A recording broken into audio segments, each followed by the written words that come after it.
Hello नमस्ते most welcome आप सभी का। उम्मीद है सब लोग बिल्कुल बढ़िया होंगे। तो स्टार्ट करते हैं आज का सेशन। और इस वाले सेशन में बच्चे हम अपनी प्रिपरेशन कर रहे हैं जीएस की, रेलवे, एनटीपीसी और ग्रुप डी के लिए। देखो बच्चे, पहला क्वेश्चन क्या कहता है?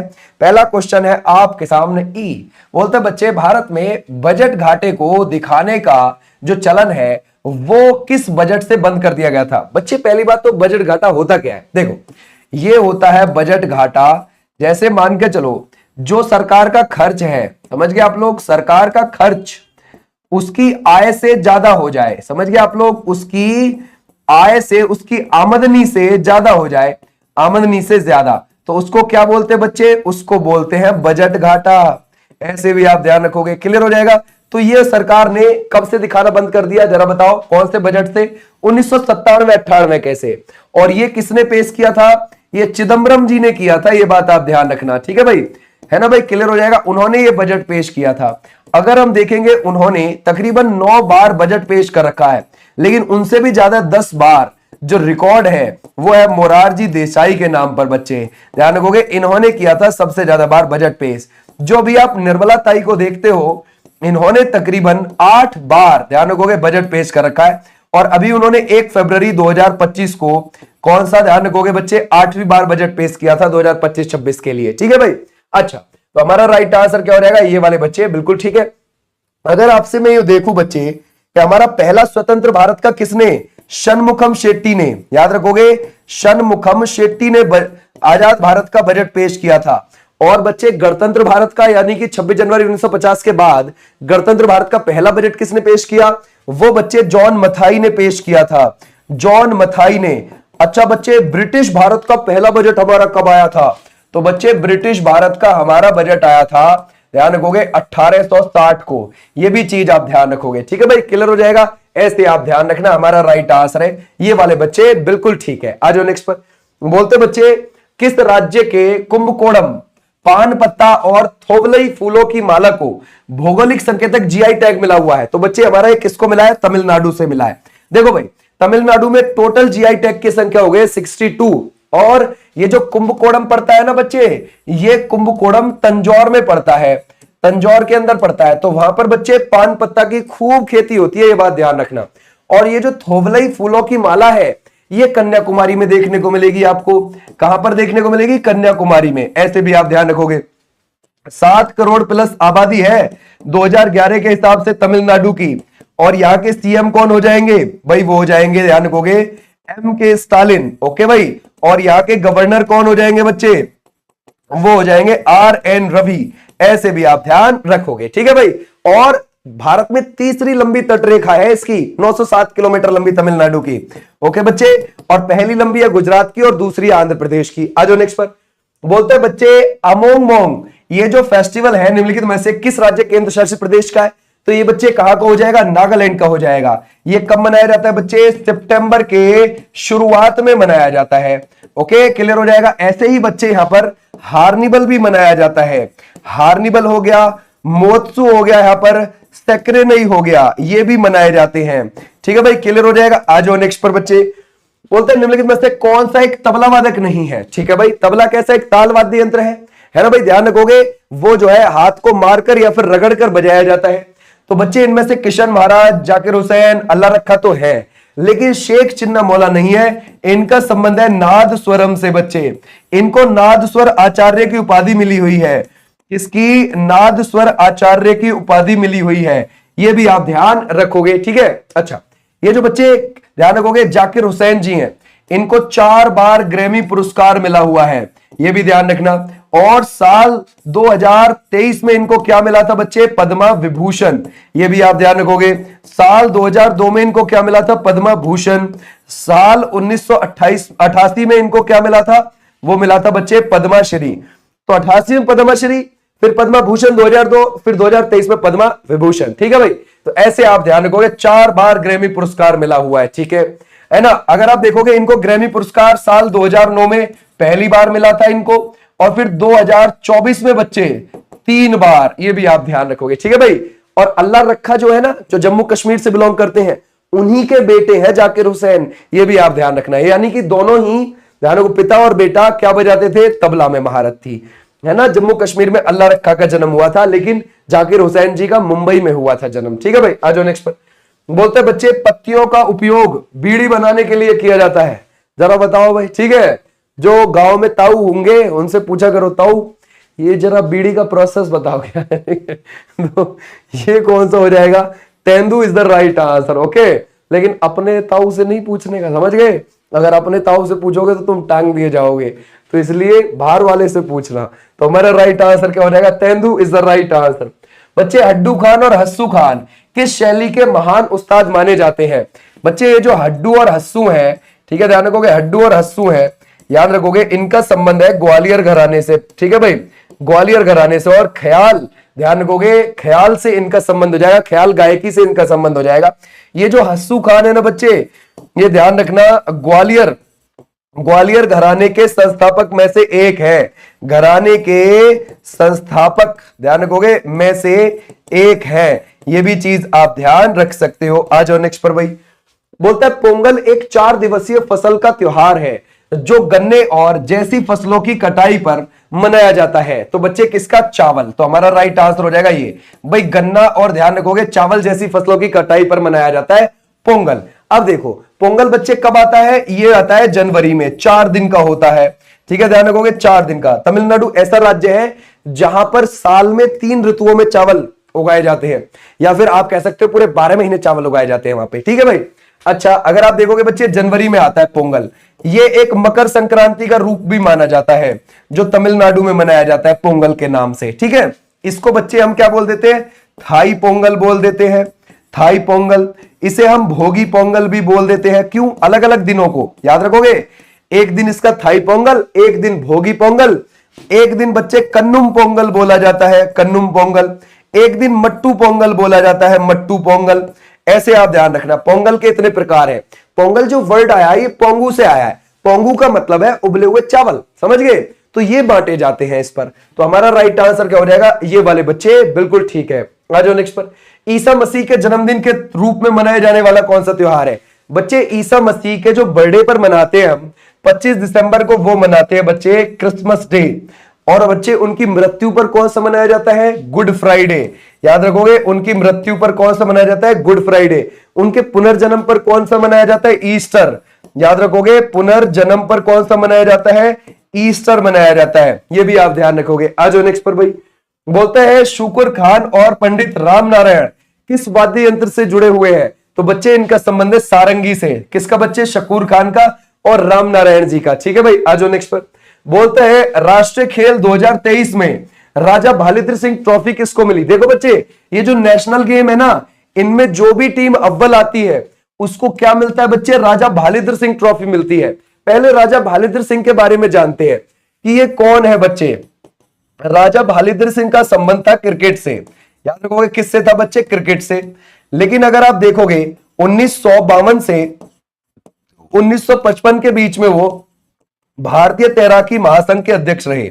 समझ गए आप लोग, भारतीय तैराकी महासंघ के वो अध्यक्ष भी रहे। ठीक है भाई।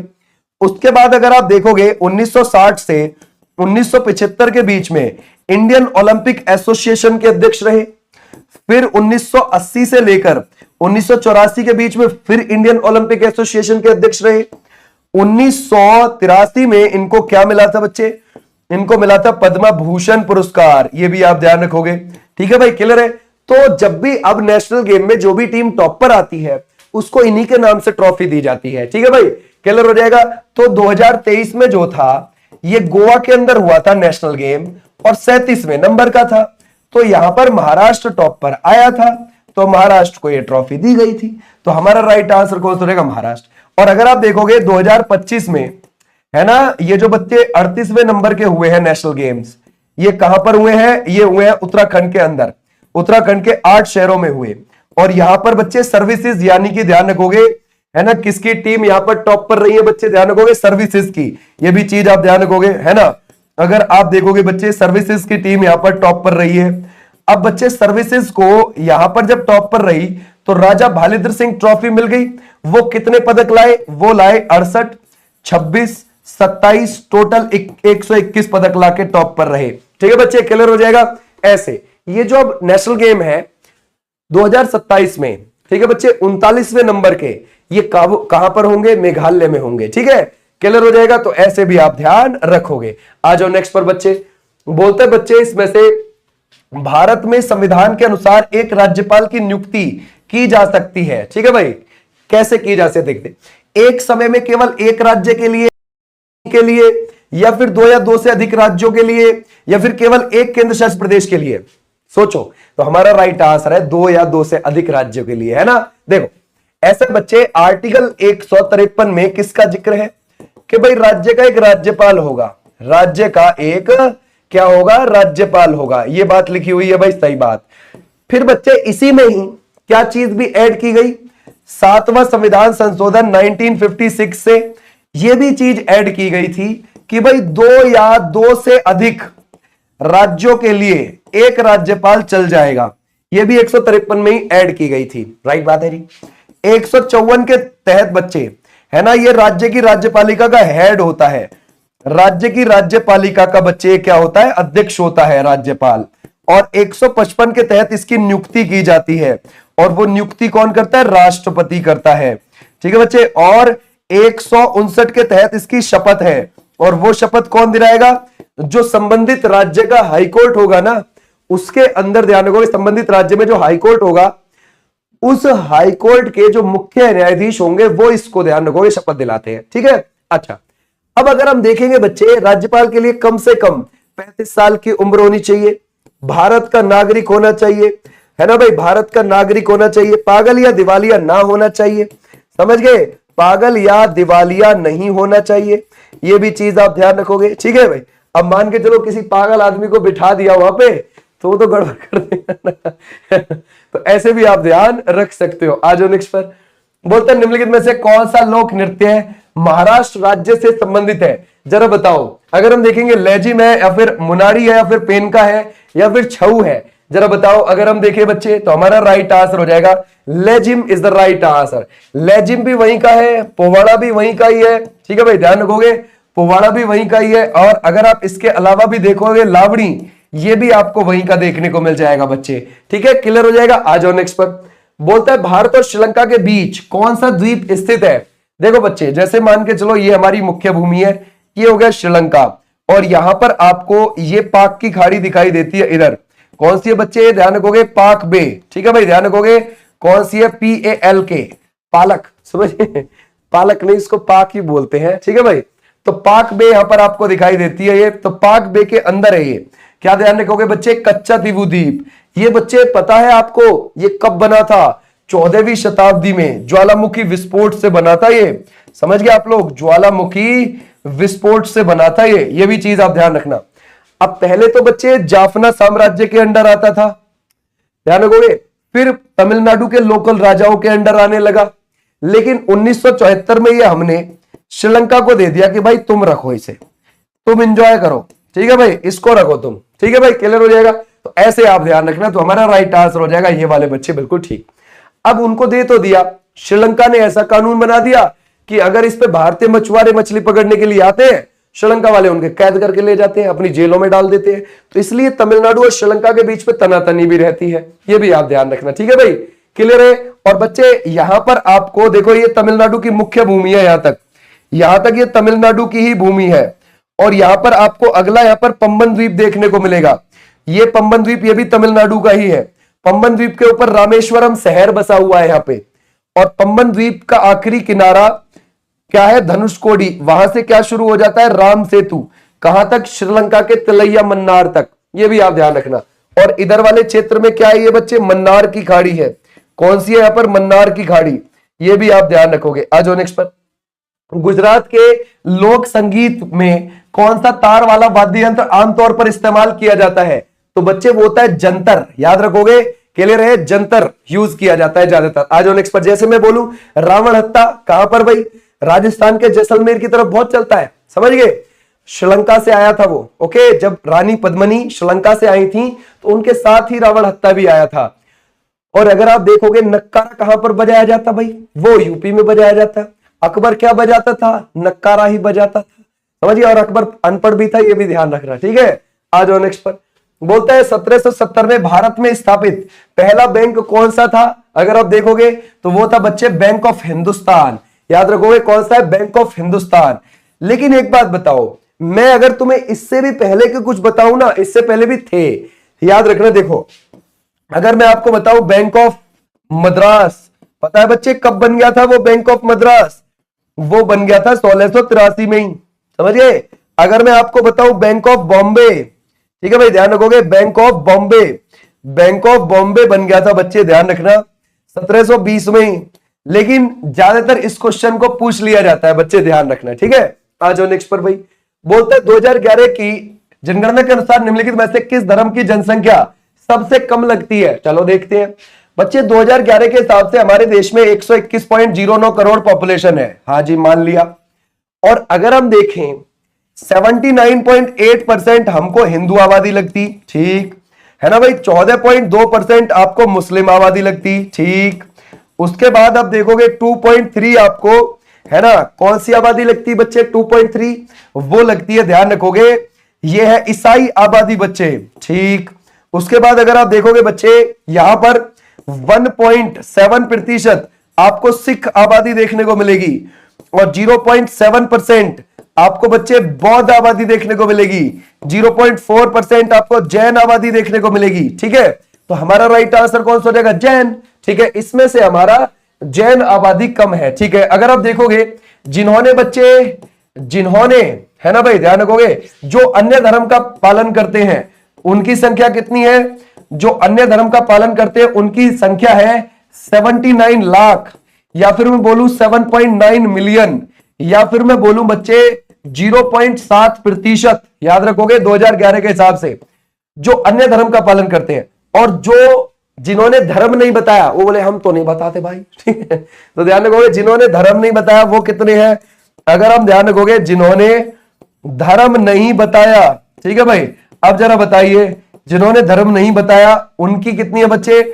29 लाख आबादी, यानी कि बच्चे 2.9 मिलियन, यानी कि 0.2%। ओके बच्चे ध्यान रखोगे 2011 के हिसाब से, ऐसे भी आप ध्यान रख सकते हैं। आ जाओ नेक्स्ट पर। बोलते हैं 2018 में एशियन गेम्स के उद्घाटन समारोह का ध्वजवाहक कौन था? बच्चे 2018 की बात कर रहा है, चलो देखते हैं 2018 के बच्चे कौन से एशियन गेम्स के बारे में हमसे बोला। ये 2018 के एशियन गेम्स में ये कहां हुए थे बच्चे? ये हुए थे जकार्ता प्लस प्लेमबर्ग में। ये दोनों ही शहर आपको इंडोनेशिया में मिल जाएंगे, तो ये इंडोनेशिया में ही हुए थे। और भारत बच्चे 69 पदक लाके 8th पोजीशन पर रहा था, और यहां पर उद्घाटन समारोह में नीरज चोपड़ा ध्वजवाहक रहे थे, ठीक है। और बच्चे अगर आप देखोगे 2018 में हमारे कॉमनवेल्थ गेम ये ऑस्ट्रेलिया के गोल्ड कोस्ट में हुए थे, ये भी चीज आप ध्यान रखोगे गोल्ड कोस्ट में, ठीक है। लेकिन अगर मैं बात करूं 2022 वाले, जो ये 2018 के बाद 2022 वाले जो एशियन गेम्स होने वाले थे, ये कब हुए? 2023 में हुए बच्चे। और 2023 में कहां पर हुए? चीन के हांगजाऊ में हुए। और बच्चे अगर आप देखोगे जब चीन के हांगजाऊ में हुए हैं तो यहां पर उद्घाटन समारोह में कौन था ध्वजवाहक? तो वो बच्चे कौन थे जरा याद करो, हरमनप्रीत सिंह, है ना भाई, हरमनप्रीत सिंह। ओके ऐसे भी ध्यान रखोगे, और साथ में लवलीना बोरगोहेन, लवलीना बोरगोहेन, ठीक है। और बच्चे समापन में कौन थे यहां पर? है ना भाई, समापन में PR श्रीजेश हो जाते हैं, PR श्रीजेश हो जाते हैं, ये भी आप ध्यान रखोगे, ठीक है। क्लियर? आ जाओ नेक्स्ट पर। बोलता है निम्नलिखित में से कौन तुगलक वंश का शासक नहीं था? बच्चे अगर हम तुगलक डायनेस्टी को देखें, तुगलक वंश की बात करें तो तुगलक वंश दिल्ली सल्तनत के अंदर सबसे लंबे समय तक रहा है। दिल्ली सल्तनत हमारी 1206 से लेकर 1526 तक रही है, और उसमें 5 वंश आए हैं। पहले गुलाम, फिर खिलजी, फिर तुगलक, फिर सैयद, फिर लोधी। लोधी अफगानी मूल के थे बच्चे, और लेकिन बाकी जो ये 4 हैं लोधियों के अलावा वो तुर्क मुसलमान थे, ठीक है भाई। तो तुगलक जो थे ये कब से कब तक गद्दी में बैठे हैं? 1320 से लेकर 1414 के बीच में। और बच्चे ये क्या थे? एक तुर्क मुसलमान थे, ठीक है। ये क्या थे? तुर्क मुसलमान, ओके बच्चे। और इन्होंने 1320 में किसने? गयासुद्दीन तुगलक ने नींव रख दी थी, और 1325 तक वो खुद बैठा रहा। 1325 से 1351 के बीच में कौन गद्दी पर बैठा बच्चे? है ना, कौन बैठा था बच्चे? वो बैठा है यहां पर मोहम्मद बिन तुगलक, ऐसे भी आप ध्यान रखोगे। फिर 1351 से 1388 के बीच में कौन बैठा है? वो बैठा है फिरोज शाह तुगलक। और फिर छोटे मोटे शासक बैठते रहे, 1414 में वंश खत्म हो गया। लेकिन बच्चे इसमें से रुकमनुद्दीन तुगलक, ये कौन सा तुगलक? ये नहीं है, समझ गए? अच्छा, जब 1398 में बच्चे तैमूर ने आक्रमण किया था तो यहां पर कौन सा तुगलक बैठा हुआ था? नसरुद्दीन महमूद शाह तुगलक, समझ गए? और वो दिल्ली छोड़ के भाग गया था, है ना? ध्यान रखोगे कौन सा बच्चे? नसरुद्दीन महमूद शाह तुगलक, है ना भाई? ऐसे भी आप ध्यान रखोगे, महमूद शाह तुगलक, ऐसे भी आप ध्यान रखोगे। जब उससे कोई पूछता होगा कि भाई साहब नसरुद्दीन महमूद कर दिया आपके समय, तो कहता तेरा भाई डट के मुकाबला करेगा, चौड़ के दोनों हाथों से तलवार चलाएगा। एंड टाइम पे भाग गया, बाद में कह रहा होगा अरे भाड़ में जाओ भाई। और जिसको उसने वो प्रवचन दिया होगा कहता होगा इसको मरवा दो ताकि ये किसी और को ना बोले, ठीक है? बाद में आने के बाद, क्योंकि 1405 में आ गया था वापस ये, समझ गए? जब दिल्ली बिल्कुल लुट गई थी तब आया था ये, समझ गए? और 1414 में तो पूरा वंश ही खत्म हो गया था तुगलकों का, ठीक है? आ जाओ नेक्स्ट पर। बोलता है सांझी कला भारत के निम्नलिखित में से किस राज्य से संबंधित है? बच्चे सांझी कला जो है ये उत्तर प्रदेश से हो जाएगी, उत्तर प्रदेश के मथुरा के पास चलती है, ये क्लियर हो जाएगा। और अगर मैं आपसे बोलूं तंजौर कला कहां की है बच्चे? ये तंजौर कला हो जाएगी तमिलनाडु की, ऐसे भी आप ध्यान रखना, कहां की है? तमिलनाडु की। फड़ कला कहां की हो जाएगी बच्चे? बूंदी कला कहां की हो जाएगी? कजली कला कहां की हो जाएगी? ये हो जाएंगी राजस्थान की। ये कहां की है बच्चे? राजस्थान की, ठीक है। मुंडारी कला कहां की हो जाएगी? मुंडारी कला ये हो जाएगी बच्चे झारखंड की, ऐसे भी आप ध्यान रखोगे, ठीक है भाई? क्लियर है बच्चे? भारत की पहली पंचवर्षीय योजना की लक्ष्य वृद्धि दर क्या रही है? तो बच्चे वो क्या रही है? 2.1% रही है। और ध्यान रखना हमने अचीव कितना किया? 3.6 किया था। पहली वाली जो शुरू हुई थी 1951 से 1956 के बीच में थी। और बच्चे ये हमारे यहाँ कितनी रही है? 12 रही है टोटल पंचवर्षीय योजना। ये कहां से ली है बच्चे? यूएसएसआर से ली है, ये भी आप ध्यान रखना। तो हमारा राइट आंसर क्या हो जाएगा? 2.1 हमारा लक्ष्य वृद्धि दर था। पहली वाली पंचवर्षीय योजना हेराड डोमर मॉडल पर आधारित थी और पहली वाली पंचवर्षीय योजना के अध्यक्ष नेहरू जी थे, उपाध्यक्ष गुलजारी लाल नंदा जी थे, ठीक है भाई? क्लियर हो जाएगा? टोटल 12 रही थी। और यूएसएसआर में कब शुरू हुई थी बच्चे? 1928 में शुरू हो गई थी, जोसेफ स्टालिन ने वहां पर शुरू कर दी थी ये। तो भारत ने भी वहीं से ली थी और चाइना ने भी वहीं से ली थी, दोनों ने बंद कर दी अब, ठीक है भाई? आ जाओ नेक्स्ट पर। बोलते हैं क्रिकेट में कुछ ओवरों के दौरान कुछ क्षेत्र रक्षण प्रतिबंधों के रूप में जाना जाता है, किसको? तो बच्चे ध्यान रखोगे पावर प्ले, याद रखोगे। जैसे मान के चलो T20 मैच चल रहा है और बच्चे वो 20-20 ओवर का है, तो शुरू के जो आपको 6 ओवर देखने को मिलते हैं वो पावर प्ले के होते हैं, है ना? उसमें जो है फील्डिंग में 30 गज के दायरे से बाहर आपको केवल 2 ही प्लेयर मिलेंगे फील्डिंग करते हुए, ठीक है बच्चे? तो हमारा राइट आंसर ये 6 ओवर तक ये चलता है, ठीक है बच्चे? क्लियर हो जाएगा?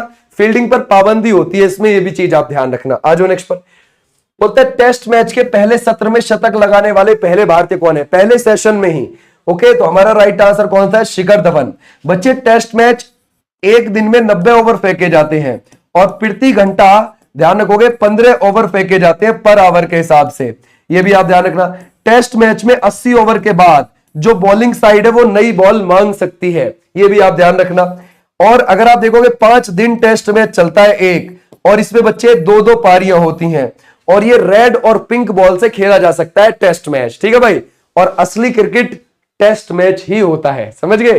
क्या आप कितना देर टिक सकते हो, है ना? अपनी स्टाइल में या फिर अपनी काबिलियत के आधार पर। चलिए भाई, बोलते बच्चे इसमें से एक हर्रे क्या कहलाता है जहां एक नर्तक एक ही प्रदर्शन में कई भूमिकाएं निभाता है? तो बच्चे एक हर्रे है भरतनाट्यम, समझ गए आप लोग? भरतनाट्यम। और भरतनाट्यम को पहले क्या बुलाते थे बच्चे? सादिर नृत्य बुलाते थे। और ये तमिलनाडु का है। ये पहले सादिर के नाम से जब होता था तो ये राजाओं के महलों में होता था या फिर मंदिरों में होता था। मंदिरों में अंग्रेजों ने बैन कर दिया इसको 1910 में। अंग्रेज सोच रहे थे कि भाई विद्रोह यहीं से शुरू होंगे हमारे खिलाफ, क्योंकि मंदिरों में यहां पर भीड़ इकट्ठी हो जाती है इस नृत्य को देखने के लिए, और इसको धर्म से जोड़ लेंगे आगे जाके और हम पे जूता बजाएंगे भैया, इसलिए इसको बैन कर देते हैं, ठीक है? तो हमारा राइट आंसर ये बच्चे। इसमें आप 6 शैली होती हैं, 6 शैली में से आप कुछ याद रख लीजिए, जैसे अलारिप्पू याद रख लीजिए, जैसे कि वुजबुर याद रख लीजिए, वुजबुर, जैसे कि पंडा नल्लूर याद रख लीजिए, पंडा नल्लूर, ठीक है बच्चे?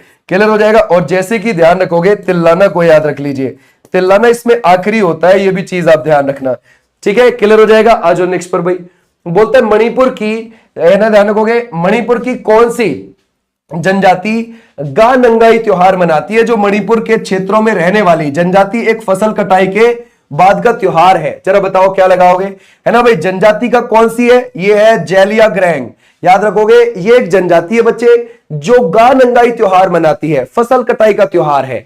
वहां पर लाई हरोबा भी मनाया जाता है बच्चे, लाई हरोबा। वहां पर चैरोबा भी मनाया जाता है, चैरोबा, ठीक है भाई। वहां पर संगाई उत्सव भी मनाया जाता है, और संगाई उत्सव शुरू हुआ था 2010 में, इसका नाम चेंज हुआ था।